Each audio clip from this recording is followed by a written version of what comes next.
inventam coisas, não, essa mulher igreja, simbólica, essa mulher simbólica, não existe isso, entendeu? Mas o Apocalipse fica claro que é Nossa Senhora. Então, exatamente, é porque o Apocalipse, como é só simbologia, é um gênero literário apocalíptico, que é uma antidatação, né, que eles falam, que passa lá o Apocalipse passa no passado, presente e futuro. Porque aí você vai falar, não, mas se você pegar Ezequiel, vai estar contando a mesma coisa do Apocalipse, e o Ezequiel é do Antigo Testamento. Sim, mas a visão que o João está tendo lá é a mesma. O Espírito Santo não contradiz. Exatamente. O Espírito é o mas mesmo. a verdade, o que aconteceu no Apocalipse aqui é porque os judeus estavam sendo perseguidos pelos romanos. Entendeu? Tem que entender isso daí. Então, tudo de símbolo que vai haver no Apocalipse é questão para eles tentar fugir do imperador romano. Entendeu? É para fugir. Então, eles utilizavam só de símbolos, em números. Tanto vem a minha meia lá, né? Que vai falar lá, é totalmente simbólico. Aí eles vêm e fazem a gematria, né? Que é a transformação de números em letras, que aí vai dar, né? Igreja Católica, João Paulo II. Eles ficam inventando essas coisas. Mas aí, se a gente for também fazer gematria na nossa língua, eles fazem no latim, né? Lá no latim é João Paulo II, Jardim é o Bento XVI. Vicarius Filii Dei, que está escrito na tiara lá de Bento XVI, lá dos papas, né? Lá nesse cara vai estar certinho 666, né? Vai primeiramente que não fica escrito Vicarius Filii Dei, né? É servo, servor Dei, então não dá nada de 666. Então, se você for fazer também a gematria no nome de pastores, vai dar também 666. Deixa eu perguntar uma coisa. Entendeu? Em relação aos símbolos usados pelos pelos judeus e os romanos entendiam o linguajar? Ou era só... Não, isso aí só os judeus entendiam. Exatamente, então por isso tem os símbolos. Não Exatamente. poderia falar da língua, a mesma língua, Se falasse, para ser como se eles eram pegos. Exatamente. Até a questão do peixe, né? Os judeus, eles faziam, os cristãos, os primeiros cristãos, eles faziam um peixe no chão para que os outros vissem e soubessem que eles eram cristãos. A Bíblia, né, os manuscritos só foram traduzidos para o latim na Idade Média, se não estou enganado, por São Jerônimo. Né? Isso. Sim, na Idade Média. Foi São Jerônimo, na Idade Média, traduziu o que tinha em grego, que tinha em aramaico e hebraico, para o latim. Aí, por isso que a gente tem a Bíblia. Não, já tinha traduzido para o grego. É do grego, foi para o latim. Estava tudo em grego, aí foi para o latim. Já estava tudo em grego? Tudo em grego já. Não, porque Santo Agostinho já escrevia, entendeu? Santo Agostinho pegou isso também, entendeu? Para traduzir. E São Jerônimo traduziu tudo para o latim. Depois, aí foi o último para o latim. Ou seja, quando a gente às vezes vê um protestante falando da Bíblia e não sei quem onde está na Bíblia, tem que às vezes lembrar ele que ele só tem a Bíblia no idioma que ele está acostumado a falar, por causa de um santo da Igreja Católica. Pode perguntar? Pode. Lutero que veio e fez o Protestantismo, 1530. Isso, que aí vieram os chamados evangélicos, né? Que são Os protestantes. Isso, que não são evangélicos, São protestantes. Na Europa não existe, se você chegar falando de evangelho. Então, aí se você for ver, a igreja mesmo, né? Você vê Pedro, que Jesus deu para Pedro lá em Roma fazer, é o catolicismo. E aí veio o protestantismo. Isso. Então, eles não podem ser considerados como evangélicos. Agora eu tenho uma pergunta para fazer para você. Por que a Bíblia deles tem menos do que a da gente? São 7 livros.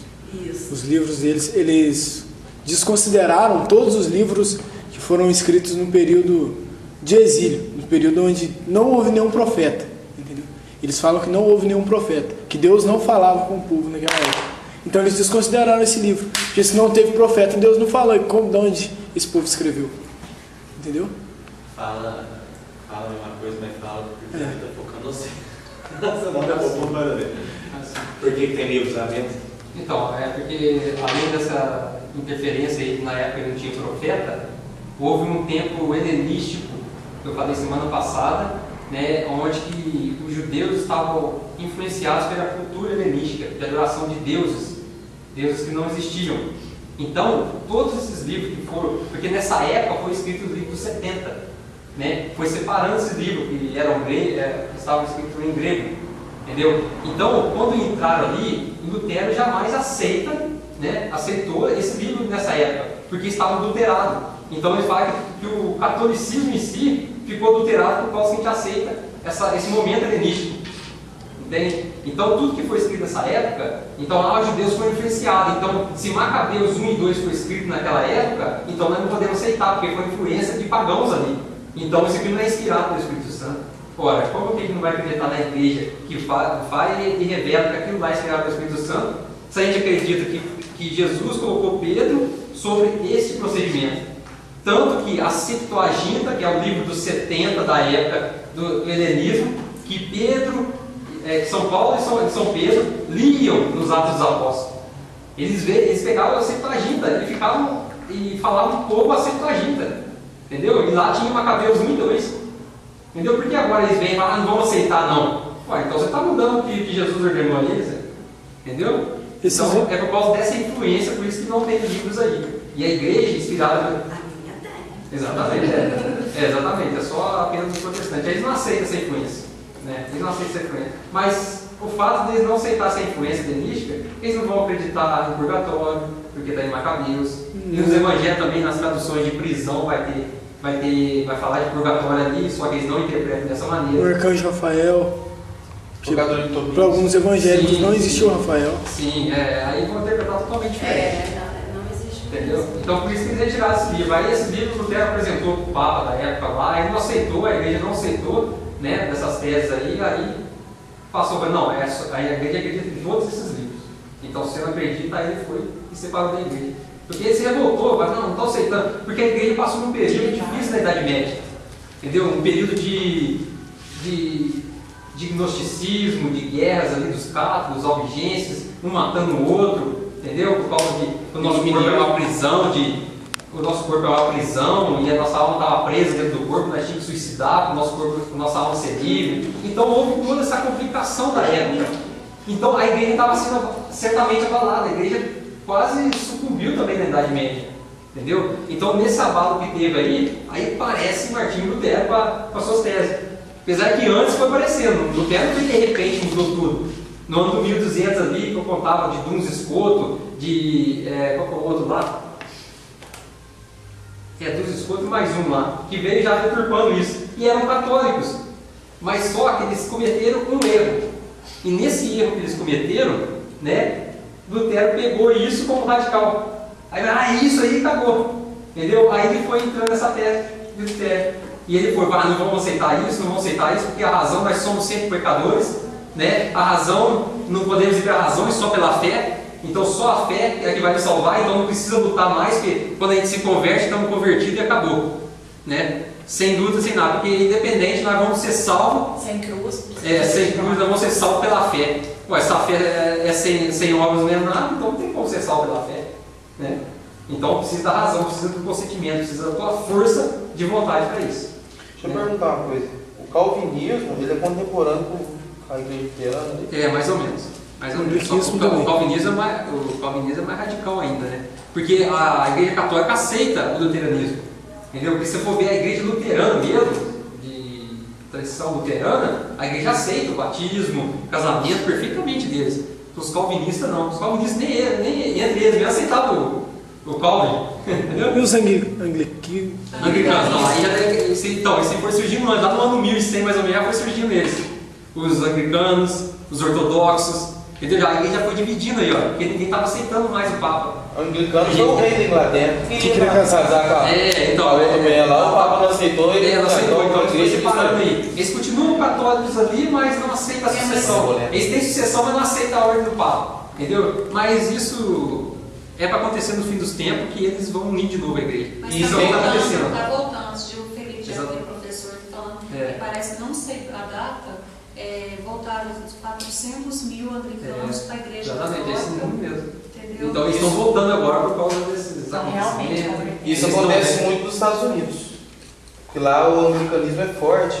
Então, assim, as dioceses de lá, o Papa escreveu um documento a respeito disso, para fazer uma adaptação, para não fazer esse choque radical de mudança deles, para fazer uma adaptação para eles voltarem.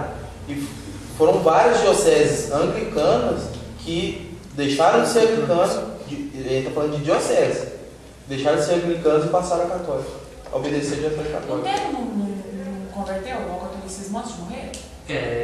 Aconteceu isso, só que os próprios protestantes não afirmam isso, né? Eles falam, não, isso é invenção, não sei o quê, mas a igreja não iria mentir em questão disso. Entendeu? Que ele falou assim, não, ele morreu, mas dizendo assim, não, é melhor ficar no catolicismo. Só lembrando que você falou semana passada, começou a ler a Bíblia, você tem que ser católico, você tem que acreditar na igreja e pronto. Por causa do horário misto, por causa do também, termina exatamente de novo com isso. A Bíblia, o ser católico, pra gente terminar ali. Certo. Porque Então, a gente estava aqui semana passada e vai entender. Quem vai ver pela internet talvez não entenda. O ser católico. Então, o que é ser católico primeiro? Né? Nós diz que o católico, ele vê, ainda perguntava assim, o que significava católico. Muita gente dizia universal. Mas na verdade, o católico vê conforme o todo, né? Nós disse semana passada, conforme o todo. Não lê um versículo, que pena que o nosso irmão protestante lê apenas um versículo, não é para criticar eles, mas certo assim, para abrir o olho deles, porque não é todos deles que, vamos dizer assim, é radical. Eles seguem o conceito deles lá, né? A praxe deles é essa. Então nem todos é assim, né? Então nós vemos o todo. Nós ainda falávamos, né, eles não acreditam eles não gostam de fazer imagem, porque toda imagem é fruto da imaginação, e como Lutero falava que a imaginação só pode fazer coisa ruim, então a imagem que a gente faz de Deus é ruim, sendo que Jesus veio e revelou a imagem dele para nós. Como que a gente vai pensar nele se a gente viu aquele acontecimento e vai dizer que é ruim? Entendeu? Então precisamos ser católicos, precisamos ver o todo. Então se a igreja manda a gente ver o todo, é porque é isso que vai nos trazer a verdade.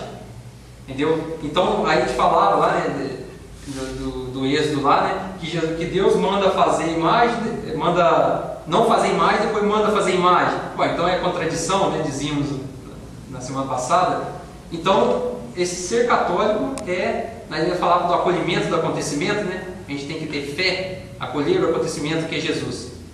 Então, se a gente não for católico, antes de tudo, se a gente não conhecer o catecismo da igreja, porque o catecismo da igreja vai mostrar para a gente exatamente a tradução que a igreja tem em relação à Bíblia. Pode parecer pequeno, esse livro aqui é uma versão diferente, mas tem lá o maior lá do catecismo. Né? Ele vai explicar tudo que a igreja pensa em relação à Bíblia. Está lá, questão de moral, de ética, está tudo lá. Tudo passado por concílios e tudo bem aceito por João Paulo II, que foi que executou isso. Então, sejamos católicos, né? Porque é o que precisamos para a nossa fé amadurecer. Porque acreditar que Pedro e a sua sucessão apostólica é verdadeira. Porque não tem, isso é imutável, isso não tem como mudar. Porque toda essa tradição que nós vemos hoje é tudo verdadeiro. Tanto que nos escritos de Qumran, né, que apareceu em 1950, confirmou tudo que a igreja tinha montado do livro de Isaías, né, confirmou tudo em 1950, que eles achou os escritos de Qumran, né, e lá estava tudo igualzinho a igreja já tinha escrevido, porque foi a igreja, os bispos da igreja que montou a Bíblia, né, não foi ninguém mais que os bispos. Hoje ainda, o filho do meu patrão, ele é maçônico, e ele conversava comigo, e de repente ele falou assim, começou a rir na minha cara de longe, e disse assim, pá, você viu o rapaz falando de santo aqui, não sei o quê. Aí eu falei assim, mas o que tem a ver o santo? O santo tem algum problema pra você, né? Aí eu falei assim, não, porque ele fica falando que santo cura. Eu falei, mas quem disse pra você que santo cura? Santo não cura ninguém não, santo intercede pelas pessoas. Ah, então é isso mesmo, né? Começou a criticar a igreja, falar mal, né? Então você vê que essas pessoas tentam modificar as coisas, né? A gente tem que ter essa fé. Então ele falava assim, não, Ed, aí eu falei assim, a história, na verdade, a Bíblia não foi. Quem que fez a Bíblia? Ele falou assim, quem que formou a Bíblia para você? Ele falou, foi os bispos da Igreja Católica, até o ano 300 já estava pronta para o Novo Testamento, quase pronta ali. Não, isso foi Constantino. Eu falei assim, mas como foi Constantino? Porque então, ele converteu o catolicismo. Não, isso é mentira. Isso foi desculpa que eles arrumaram para acabar com a perseguição. Não, porque o Constantino era um rei, então se ele converteu, todo mundo obedeceu ele. Foi consequência, foi providência de Deus. Por que não? Né? Então aí ele começou a questionar comigo lá, né? Aí eu fui falando com ele, ele foi abaixando a bola dele e falou, tá, então você acredita nisso? Falei, então beleza, então. Aí ficou e acertamos assim. Então, fé na igreja católica, porque tem que ser católico para ler a Bíblia, senão vamos fazer barbaridade na Bíblia. Né? Você não pode dizer depois, nossa, eu li essa passagem aqui, Jesus está dizendo para mim no meu íntimo, né, que essa passagem eu tenho que fazer dessa maneira, porque a igreja está ensinando aí, está errado, e eu que sei a verdade. A igreja de 2000 anos, depois de tantos santos passados, doutores da igreja passada, não vai saber isso aí que você está pensando agora. A igreja pensou isso há muito tempo, então eu sei que tem que interpretar a Bíblia. Né? Você tem que seguir o que a igreja já interpretou, que está no catecismo da igreja. Né? E assim termina.